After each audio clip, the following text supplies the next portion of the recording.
Two teams that were in the running for the #1 seed late in the year, well, they're now in the running for a spot in the conference championship. Rams, fresh off their comeback win over the Panthers, they're going to take it to the Windy City to face off against the Bears team who's earned their first winning season and division title in 7 years, but which has the edge for a shot of representing the NFC in Super Bowl 60 in Santa Clara. As we are now joined by Bryant, McFadden, and Emory Hunches. We are on to the divisional round, fellas. LA and Chicago, one quarterback's a 37-year-old MVP favorite. I mean, the other, well, he's led his team to its 7th fourth-quarter comeback, which is a new NFL record for a QB under 25. So, B-Mac, got the handy-dandy pointer here. Who's got the edge? I think this position is one of the tougher positions to analyze when you talk about the edge because I become a fan favorite of both guys. Caleb Williams has been outstanding in year 2. The maturation process has been well felt. And to your point, Keanu, Matthew Stafford, he's been the best quarterback in the National Football League, arguably the MVP, right? So for me in this matchup, I side with Matthew Stafford, and hear me out. When you look at what we've seen from Matthew Stafford in the wild card round of the playoffs, it was 4 quarters of really, really good play. Over 300 yards, a few touchdowns being thrown by him. He was super efficient. The issue that I have with Caleb has been getting out of the blocks last. He has allowed others to get out faster. And because of that, we've raved about their ability to come from behind in fourth quarters. But can he put together 4 quarters of high-level play? We haven't really seen that because they've been coming from behind quite a bit throughout the season. I think he might have some issues. And like I said, I can go either direction. But for me, I got to give the edge to the Rams because Matthew Stafford has been greater for longer this season when you look at the comparison to Caleb. I'm just going to go by what I saw last, right? Okay. And I'm going to use your argument against you to take Caleb Williams because you're right.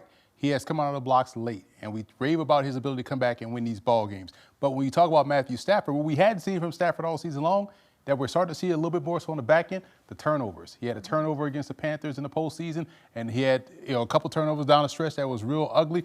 Caleb, we've seen him just play above the X's and O's multiple times in this postseason, multiple times this season, and I couldn't care less about the completion percentage that everyone wants to hang on. Mm-hmm. It's very picks and choosies when they want to talk about completion percentage, but when you watch and use the MTE metrics that are really available everywhere, my 2 eyes, I can see this dude be balling. So give me Caleb Williams. He has the edge. That's fair. It's very interesting because you have someone like B-Mac mentioned who's been doing well all season long, but then you do have Caleb Williams who he has shown that he is able to bring his team back and see who really stands there when everything's said and done late in the fourth quarter. But I do want to move on to the running back position because we got Kyron Williams, we got Blake Corum, and they're leading LA's backfield. Meanwhile, DeAndre Smith, we got Kyle Monangai, putting the Bears actually in the top 3 as far as rushing yards in the NFL. But, Emory, with that being said, what side are you giving the edge to? Now, I will say for Brother McFadden, right? I agree with you what you said about the quarterbacks because it really is close. It's very close here in this running back situation, too. There's a lot of pushes, but because I'm a G, I'm not going to pick neutral. I'm going to stand on one side of the fence 10 toes down, and that's with the Chicago Bears with DeAndre Swift and also Kyle Monangai. I love the way Swift runs the football. He runs like he's from the city. I can't explain it, but you know what that look like. And Monangai runs like he's from the country. So they have 2 of those guys out there that can ball, run, catch the football. So give me DeAndre Swift and Kyle Monangai, although it is close. Okay. It is close, but I'm right there with my guy. It's Chicago. You talked about their top 4 in the National Football League when you look at the running element, and their ability to kind of coexist nicely in the backfield has been felt. You start off with DeAndre Swift, a one-cut runner, very, very explosive, quick, and then you bring in Kyle, who's an undersized back, but he's more of the power back of the 2, and he loves leaning on defenders, and I love their running element as well. Now, both offenses kind of have similar attributes with their running style. A lot of eye candy, misdirections, so it really opens up the running lane, but in terms of the duo of backs with these 2 right here, Kyle and DeAndre, I got to side with the Chicago Bears. Okay, giving them a slight edge over the Rams. Is that fair to say? That's fair to say. All right, I do want to stick with the playmaker, shall we, guys? I mean, B-Mac, when we're looking at the pass catchers, is both the Bears and looking at the Rams. Which side do you give the edge? L.A. Okay. L.A., we got to go out west with this. I mean, their pass catchers, Puka, Devontae, but the thing that takes them over the hump and why I love them having the edge over the Chicago Bears is their tight end production. They have the best big 3 tight ends in the National Football League, in my opinion. Parkinson, Higbee, and Ferguson, those three guys are big athletic. It's like having big power forwards that can run routes like point guards. I mean, those guys are big men that move like little men, and they have reliable hands. So I love that element when it comes to the tight ends. When you factor that into the equation with Puka and Devontae Adams, the pass catchers, the edge, it has to be the Rams, Emory. It has to be the Rams. It does not have to be the Rams because, like I've said multiple times on the Columbia broadcast station, the Bears have the Noah's Ark offense. They have two of everything. We just talked about the two backs, right? You ready for these pass catchers? Talk about tight ends, right? Cole Kmet, Colson Lovin. That's two right there. That's good two tight ends, right? But they got three receivers, right?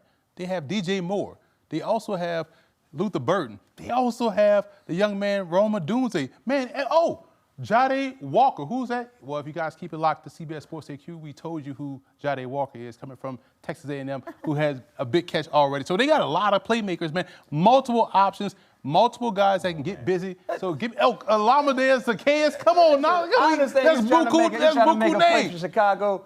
Wait, those two wide receivers are great. They are great. They're great. Great. We're talking Devontae Adams, Yes. Puka Nacua, who's having the best season in the NFL, arguably amongst wide receivers. I'm not denying they're not great. I'm just saying they got I just named 5 names. You named 5 names. I gave you 5. I gave you 3 tight ends and 2 great wide receivers. And one of them hurt. Like you said, one Who's of them hurt? never come. Like All right. Ferguson. On to the big boys up front. The Bears with their revamped unit, guys, a massive difference from what we saw back in 2024. Meanwhile, a Rams unit who's been one of the best in class this season. I feel like this is almost 1A and 1B when we're looking at O-lines. But Emory, which side do you give the edge to? Man, because the run game's so crazy for both teams, right?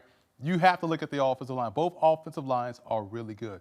But I'm going to go with the Chicago Bears, even though they lose my guy, Isaac Trapillo, for the season. Yeah, he's not playing. He's not playing. So step in Theo Benedict. Shout out to Coach Blake Neal of University of British Columbia. I scouted Theo Benedict 2 years ago before he got with the Chicago Bears. But what I love about the Bears, though, is that they all lockstep in unison. And once you have those backs like DeAndre Swift gets outside, Alibaba open sesame, it is all short. The lanes open up, and he's out the gate all the way. So I like Chicago because the guard center guard play. We told you guys, don't listen to big tackle propaganda. It's really about guard center guard, and they're outstanding in that area. Okay. A highly respected offensive line unit in Chicago, really, especially how they finished the season. Played really, really good football, but it's about the Rams for me.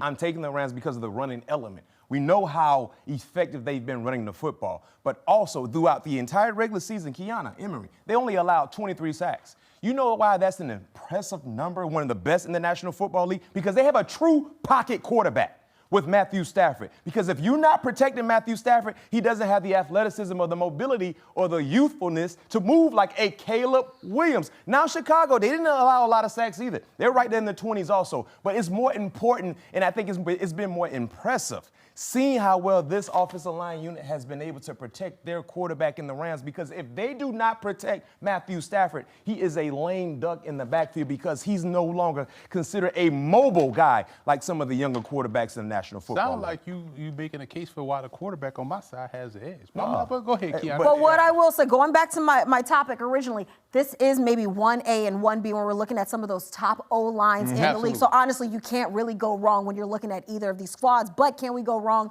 when we head to the defensive side of the ball, fellas? Because the big ugly is B-Mac, that defensive front. Who got the edge? The front seven. So we're talking about the D linemen and the linebackers. Yeah. Correct. Right, as a group. I got to go with the Rams. Okay. Puna forward, outstanding. Kobe Turner, outstanding. Brian Young, outstanding. Jerry Verse, outstanding. Landman, and I ain't talking about the show in Paramount. I'm talking about Landman, the linebacker for the Rams.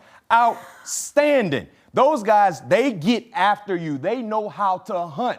And the youth, these guys are still in their first contract. Yeah. Talk about a great job in identifying talent. Les Needs, shouts out to you. I don't have a brim moment, but if I did, I'll tip it. That's to you. scary You've for done the a great future. job, man. So, yes, that front seven for me, I got to side with the Rams. And I am so proud of my man B-Mac, right? Because you didn't even mention Braden Fitz, Florida State. I forgot about you know what I'm saying? Fitz. They got I love that about him. I'm sorry, Brandon. My bad. I love My bad. that. My bad. But again, that's how deep they Like are, that, man. exactly. So I'm going with the Rams as well. This is a front seven that changes games. You don't have enough guys up front to block what they have on that defensive line. And that front seven, the linebackers, super smart, super instinctive, rarely out of position. Okay, going with the edge with the Rams, because you said their front seven, they can change games, but how does that affect the secondary? You guys looking at the secondary the same way. B-Mac, who has the edge here? Man, it's Chicago. Okay.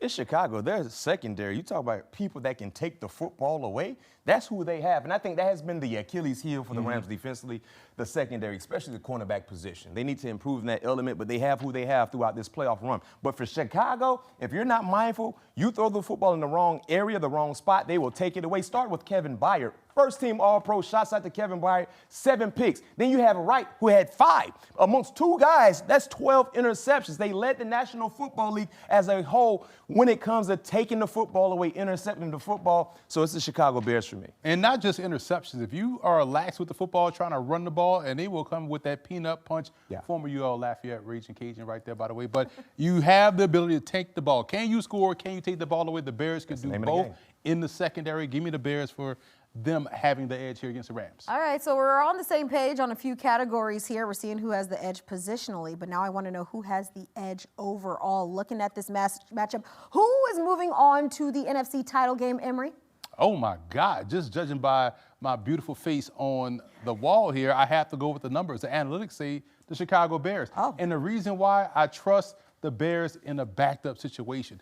When they're down on the scoreboard, who do you trust to come back and make plays? It has to be Chicago. Why? Because they've done it all season long. Now, they have to get out the blocks great. They can't put themselves backed up against this level of talent and coaching on the side with the Rams. But I like the Bears. I like what they got. I love their run game. I love their ability to turn the ball over. They'll find a way in this game, and they'll find a way to win it. It's not about analytics for me. It's about what my eyes tell me. The MT? And I trust my eyes more than any number that I can read. I'm taking the Chicago Bears. Number one, being at home. Okay. It's very, very important. We don't know exactly what the conditions will be, but we know it will be cold. It could be snow. We don't know. But also, if you look at the wild card efforts from either side, right, who had the more impressive win?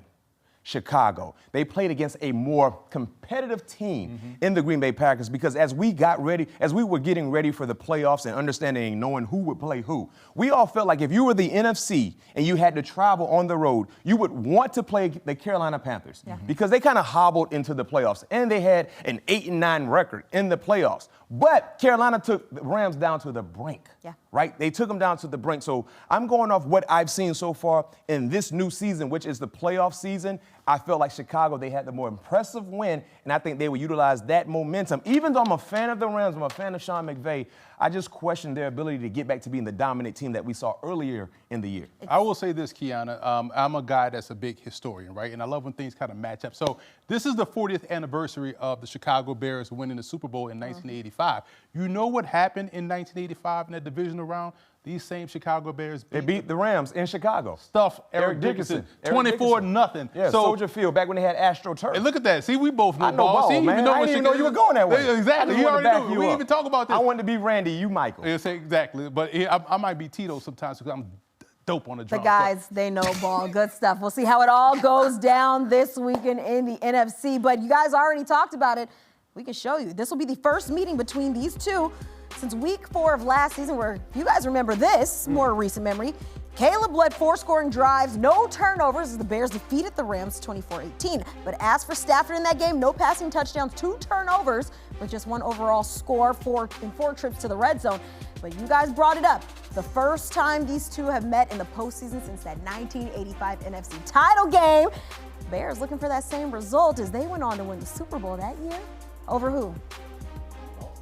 Oh, the New England Patriots. There we go. There we go, 46-10. You know what that game was, right? New Orleans, let's go.